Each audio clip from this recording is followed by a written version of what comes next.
ते मोबाईलमध्ये येते ह्याच्यात नाही येते.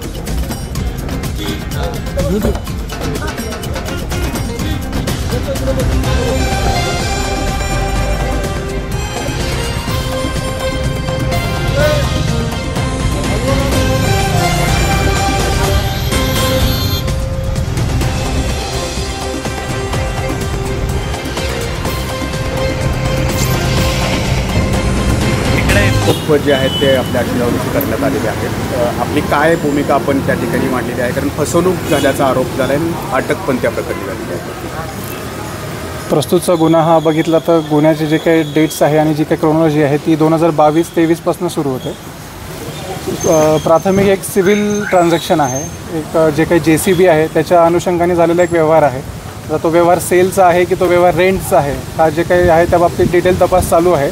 आता सध्या आपण फार प्राथमिक स्टेजला आहोत आणि आज पोलिसांनी आमचा युक्तिवाद वगैरे कोर्टाने आपला युक्तिवाद ऐकून 3 दिवसाची पोलीस कोठडी सुनावलेली आहे. जे काही कोठडी सुनावण्यासाठी जे काही ग्राउंड्स होते ते ग्राउंड्स संयुक्तिक नव्हते असं आमचं म्हणणं होतं. हा जो काही व्यवहार होता हा आरोपीला कस्टडीत न घेता देखील या गुन्ह्याचा तपास होऊ शकतो अशा मताचा आम्ही आर्ग्युमेंट केलेला आहे.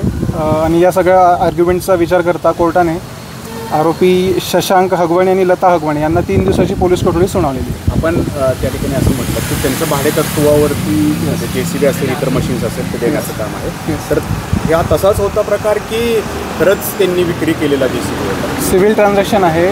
फिर्यादीकडे यामध्ये विक्रीचा व्यवहार होता असं कुठलाही काही पुरावा त्यांनी आज हिअरिंगमध्ये सादर केला नव्हता. आणि जे काही आमच्या इन्स्ट्रक्शन्स होत्या त्या इन्स्ट्रक्शन्सनुसार हा एक केवळ भाड्याचा विषय होता, ज्यामध्ये रेंटसुद्धा पूर्ण ड्यू होतं, म्हणजे रेंटसुद्धा पूर्ण पे झालं नव्हतं.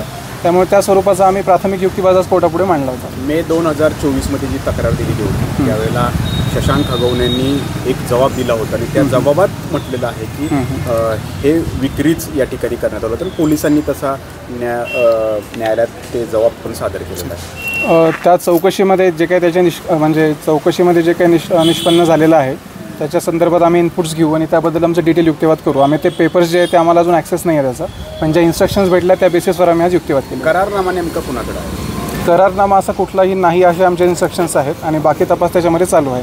ॲज ऑन डेट फिर्यादीने सुद्धा कुठला करार त्याच्यामध्ये प्रोड्यूस केलेला नाही आहे. ते पुण्यातलं पंख्याचं ते पुण्यातले नाही